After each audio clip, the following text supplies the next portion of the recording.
Hallo und herzlich willkommen auf meinem Kanal.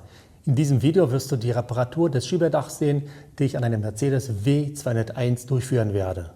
Das Problem liegt hier daran, dass das Schiebedach sich nur nach hinten öffnen lässt, die Kippfunktion funktioniert gar nicht. Wenn man den Schalter betätigt, hört man nun ganz kurz ein Geräusch und dann ist Ruhe. Deshalb werde ich das Schiebedach komplett zerlegen und nach der Ursache der Problematik suchen. Ich werde versuchen, die Reparatur so genau wie möglich zu dokumentieren, damit man leicht erkennen kann, wie das Schiebedach aufgebaut ist. Ich habe dir deshalb auch alle Werkzeuge und Hilfsmittel in der Videobeschreibung verlinkt. Jetzt geht's aber zur Sache. Bevor der erste Arbeitsschritt stattfindet, muss das Schiebedach geöffnet werden.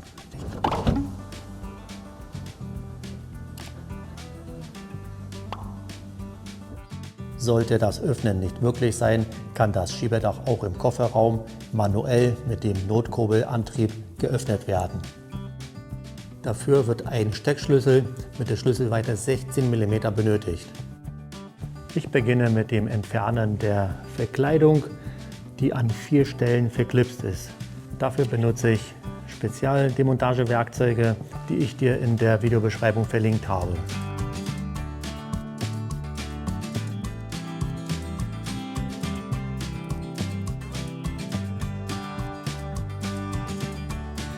So, jetzt habe ich alle Befestigungspunkte gelöst und kann die Abdeckung vorsichtig nach vorne ziehen und dann rausnehmen.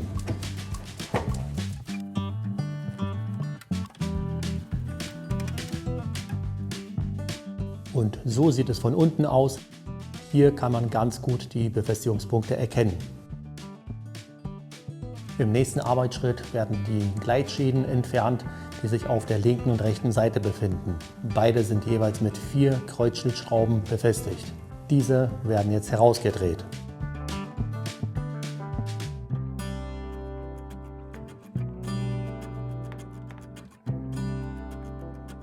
Und so sieht die Ausbeute aus. Wie man sieht, die Schrauben sind unterschiedlich.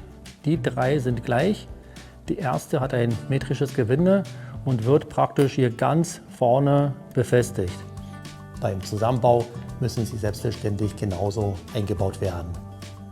Jetzt entferne ich die beiden Gleitschienen auf der linken und rechten Seite und anschließend schließe ich das Dach. Jetzt werden auf beiden Seiten jeweils 2 Schrauben herausgedreht, die sich hier befinden. Schlüsselweite 8 mm.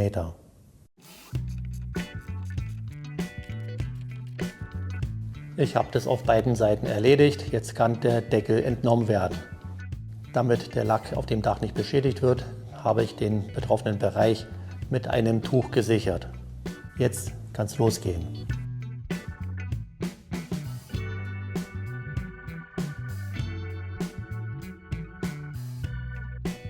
Der Deckel saß vorne ziemlich fest drin und wurde an dieser Stelle festgehalten. Beim Rausziehen des Deckels muss man den passenden Winkel finden, damit er sich aus der Führung entfernen lässt. Nachdem ich das alles erledigt habe, kann ich endlich die Hubwinkel von der Transportbrücke trennen. Sie sind hinten auf der linken und rechten Seite jeweils mit 3 Schrauben befestigt, Schlüsselweite 8 mm. Die Schrauben werde ich jetzt auf beiden Seiten entfernen.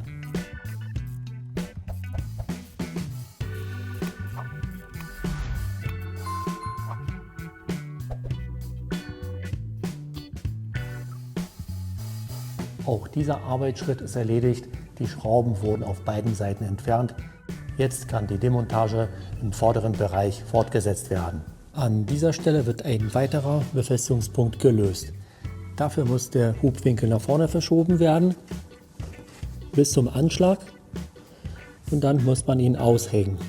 Wird einfach nach innen verschoben.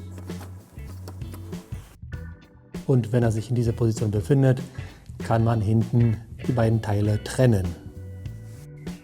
Die Verbindung ist formschlüssig, deshalb lässt sie sich nur in eine Position entfernen.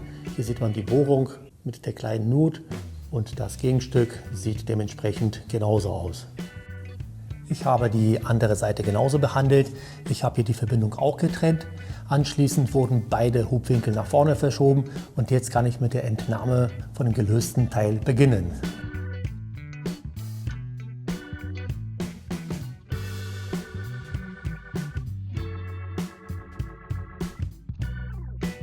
Um weitere Arbeitsschritte zu erleichtern, verschiebe ich die Transportbrücke etwas nach hinten. Jetzt muss nur noch die Leiste abgebaut werden, die mit 3 Kreuzschlitzschrauben befestigt ist. Die ersten beiden Schrauben befinden sich hier vorne, da haben wir relativ leichten Zugang. Die dritte versteckt sich hier hinten.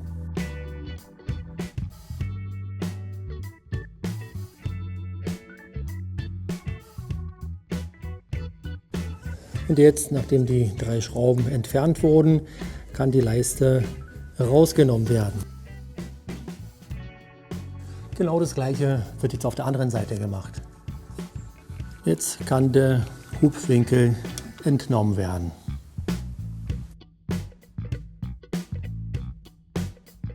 Nachdem ich alles abgebaut habe, kann die Reinigung beginnen.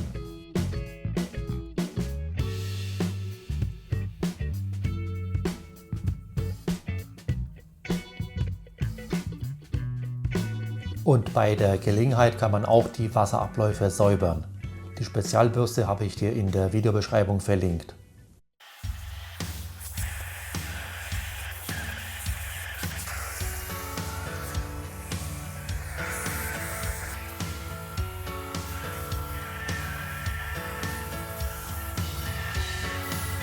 Jetzt werden alle Teile mit dem Bremsenreiniger und einem sauberen Lappen gereinigt.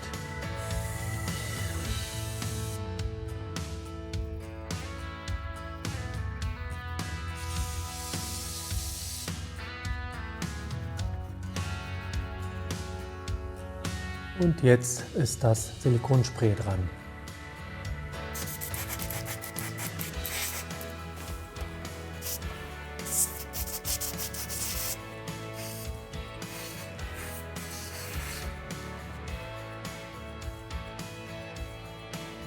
Und somit habe ich den ersten Abschnitt der Reparatur abgeschlossen.